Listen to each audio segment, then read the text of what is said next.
Class 10 पाठ का नाम है नेताजी का चश्मा। इसका लेखक है स्वयं प्रकाश। स्वयं प्रकाश का जन्म 20 जनवरी 1947 को इंदौर में हुआ था। स्वयं प्रकाश अपनी कहानियों और उपन्यासों के लिए विख्यात है। 2011 में आनंद सागर कथाक्रम सम्मान से नवाजा गया। यह सम्मान हर वर्ष कथा लेखक के क्षेत्र में उत्कृष्ट योगदान करने वाले लेखक को दिया जाता है। नेताजी का चश्मा पाठ का मुख्य पात्र है हवलदार साहब, एक भावुक एवं सहृदय व्यक्ति वाला है। पान वाला, चौराहे पर पान की दुकान है। कैप्टन, एक वृद्ध जो चश्मे बेचता था। मास्टर मोतीलाल हाई स्कूल में ड्राइंग मास्टर है। इस कहानी का सार इस प्रकार से है। हवलदार साहब को हर 15वें दिन कंपनी के काम से एक छोटे कस्बे से गुजरना पड़ता था। उस कस्बे में एक लड़कों का स्कूल, एक लड़कियों का स्कूल, एक सीमेंट का कारखाना, 2 ओपन सिनेमा घर और एक नगर पालिका थी। नगर पालिका कुछ न कुछ काम करती रहती थी। कभी सड़कें पक्की करवाने का काम करती तो कभी शौचालय बनाने का काम करती थी। एक बार नगर पालिका के एक उत्साही अधिकारी ने मुख्य बाजार के चौराहे पर सुभाष चंद्र बोस की संगमरमर की प्रतिमा लगवा दी। चूँकि बजट ज़्यादा नहीं था, इसलिए मूर्ति बनाने का काम कस्बे के इकलौते हाई स्कूल के शिक्षक को सौंप दिया गया। मूर्ति सुंदर बनी थी, बस एक चीज़ की कमी थी।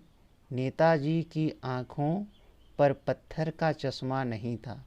एक सचमुच के चश्मे का चौड़ा काला फ्रेम मूर्ति को पहना दिया गया था।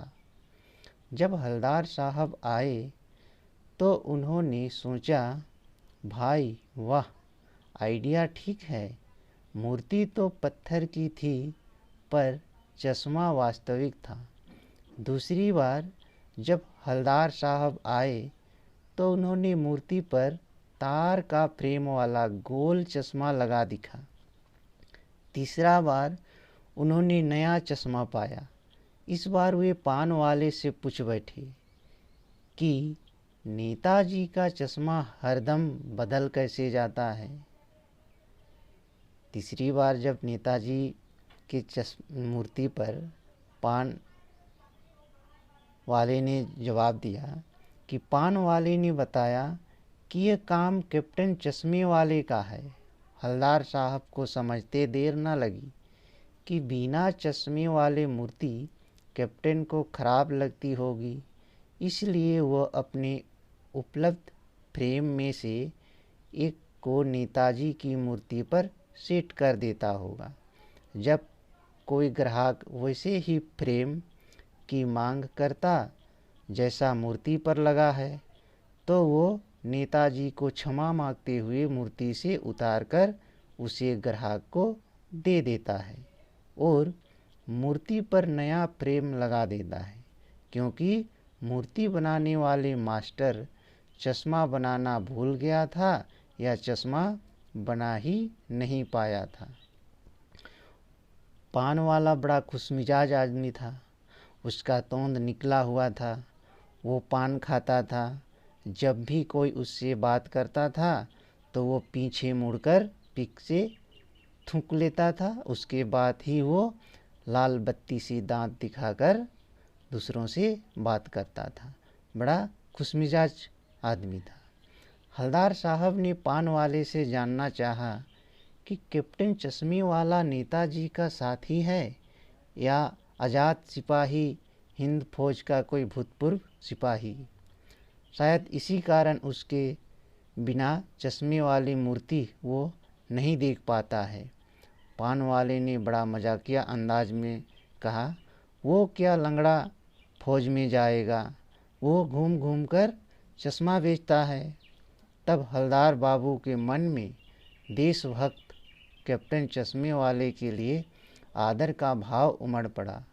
हवलदार साहब को एक देशभक्त का मजाक बनते देखना अच्छा नहीं लगा। कैप्टन को देखकर उन्होंने आश्चर्य हुआ, क्योंकि वो एक बूढ़ा मरियल लंगड़ा सा आदमी था, जिसके सिर पर गांधी टोपी तथा चश्मा था। उसके हाथ में एक छोटी सी संदकूची और दूसरे में एक बार में टंगे ढेरों चश्मे थे। वह उसका वास्तविक नाम जानना चाहते थे, परंतु पान वाले ने इससे ज़्यादा बताने से मना कर दिया। 2 साल के भीतर हवलदार साहब ने नेताजी की मूर्ति पर कोई चश्मे लगते हुए देखे। एक बार जब हवलदार साहब कस्बे से गुजर रहे थे तो मूर्ति पर कोई चश्मा नहीं दिखा। पूछने पर पता चला कि कैप्टन जैसे चश्मे वाले मर गया। उन्होंने बहुत दुख हुआ।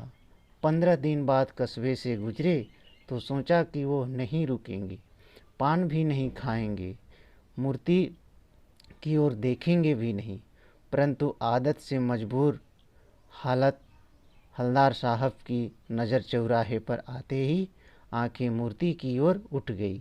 अजीब से उतरे और मूर्ति के सामने जाकर खड़े हो गए। मूर्ति की ओर आंख पर सरकंडे से बना हुआ छोटा सा चश्मा रखा था, जैसे बच्चे बना लेते हैं। यह देखकर हवलदार साहब की आंखें नम हो गई। तो ये कहानी नेताजी का चश्मा हर भारतीय के अंदर देशभक्त की भावना और अपने स्वतंत्र सेनानियों के प्रति सम्मान और भाव जागृत करने का प्रयास करती है।